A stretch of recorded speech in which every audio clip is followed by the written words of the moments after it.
Le département des Plateaux fait la une face à un projet de plantation d'eucalyptus amené par la société Sequoia en concubinage avec la multinationale Olam, malgré l'opposition de la population consciente des enjeux néfastes, qu'une conférence de presse a été animée par le docteur Polygui René Noël et Herman David Kavungu au PME d'Awidji le 6 avril 2024. Cette conférence a été organisée à la suite des activités que nous avons constatées illégales, une série d'activités illégales par Sequoia, un opérateur qui se veut économique, mais qui évolue sans respecter les procédures réglementaires à la matière au niveau du Gabon.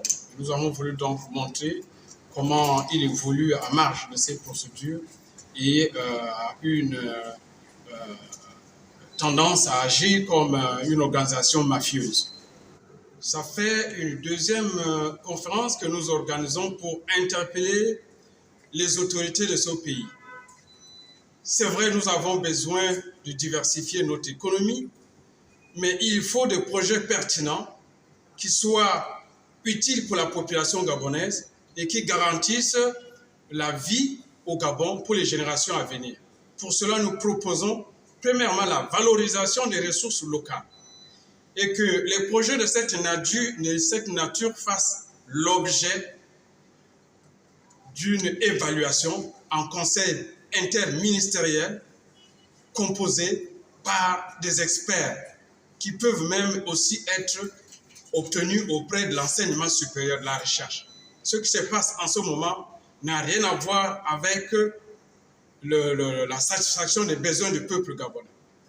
Le CTRI est arrivé pour mettre en défaut tout le pouvoir qui agissait contre l'intérêt des Gabonais.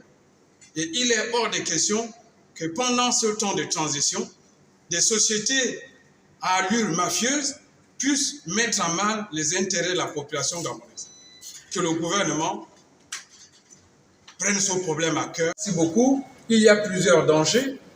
Le premier danger, c'est que l'installation de cette culture dans cette zone va mettre en déroute toute l'organisation socio-politique traditionnelle. Chaque chef de village est chef sur un territoire donné.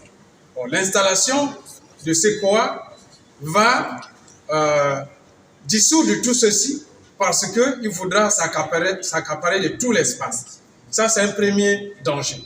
Le deuxième danger, le plus craint, c'est que les plantes absorbent énormément d'eau et donc vont assécher les nappes phréatiques. Et ça va avoir un impact sur la vie au quotidien, non seulement des plateaux, mais aussi la baisse du débit Logoué et donc de tout le Gabon.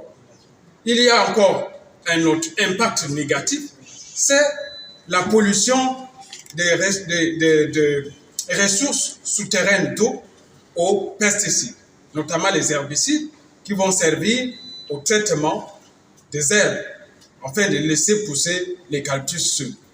Tout ceci, c'est suffisamment grand, c'est suffisamment inquiétant, c'est suffisamment préoccupant pour que nous disions non. Mais il n'y a pas que le collectif qui s'oppose. Le collectif n'est que le porte-parole des populations qui sont sur place. Les populations dans leur ensemble n'ont jamais accepté ce projet. Sur près de 1300 personnes interrogées, il n'y a pas une seule voix qui accepte la venue de ce projet. L'eucalyptus peut nous servir pour l'industrialisation du pays, certainement, mais dans toute chose, il faut faire le point des avantages comparatifs. Si ce que nous devons gagner ne vaut pas ce que nous perdons, ça ne sert à rien de développer l'eucalyptus. Que ce soit sur le plan des crédits carbone, qui sont une grosse arnaque, ou encore lorsqu'on dit qu'on veut préserver la forêt gabonaise en plantant les eucalyptus pour que nos enfants puissent voir le premier demain. Mais autant, il faut savoir, la forêt gabonaise représente 85% du territoire. La savane, elle ne représente que 15 à 20%. Donc, autant il faut protéger la forêt, autant il faut protéger la savane. Et nos enfants également ont besoin de voir sait que c'est qu'une savane, à quoi ressemblaient les arbres de la savane ou les herbes de la savane. Donc ici, notre pays est champion dans le domaine environnemental.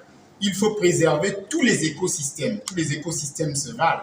Parce que si on détruit un écosystème pour préserver un autre, ça va créer un certain problème écologique de ce côté. Nous avons aujourd'hui l'expertise pour pouvoir démontrer aux yeux du monde que ce projet est un projet néfaste. Nous invitons le CTRI à mettre une oreille attentive de ce côté, car demain il sera trop tard. Que le CTRI prenne les décisions qui s'imposent pour arrêter ce projet mafieux. Gaga Ngouta fait partie de la famille qui a mis en mal le pouvoir de Jacob Zuma en Afrique du Sud. Les mêmes causes produisant les mêmes effets. Notre président Ali est tombé parce qu'il s'est entouré de mauvaises personnes. Nous souhaitons que le CTRI ne tombe pas dans les mêmes travers. Et nous invitons le CTRI à écouter et à prendre les décisions qui s'imposent, car ce projet n'est pas bon pour le Gabon. Allez regarder en Angola et dans d'autres pays ce qui se fait déjà avec l'eucalyptus. À partir du moment où ce projet met en mal les terres ailleurs, ce n'est pas chez nous qu'il fera mieux. Et comme dirait quelqu'un, dans les années 80, il y a le président Bongo avec la découverte de la pile de Clos à Mounana, qui voulait lancer un projet de centrale atomique au Gabon. À partir du moment où il y a eu l'incident de Tchernobyl, le président Bongo n'a pas eu besoin qu'on fasse une étude particulière sur le Gabon. Par rapport à ce qui se faisait déjà en Ukraine, le président Bongo a arrêté ce projet. Et ici, il y a plus de 12 pays à travers le monde qui se plaignent des effets néfastes de l'eucalyptus. Ne devenons pas le 13e. Disons non à ce projet pendant qu'il est encore. Nous notons que le projet date depuis 2021. Malgré la dénonciation du collectif qui compte sur le CTRI, afin de mettre en touche la réalisation de cette plantation. Pour rappel, Bertrand Zibi, à l'EPO, lors de son passage au PDG, avait défendu les terres et aujourd'hui soutient le CREPB, le collectif des ressortissants écologiques des plateaux Batéké.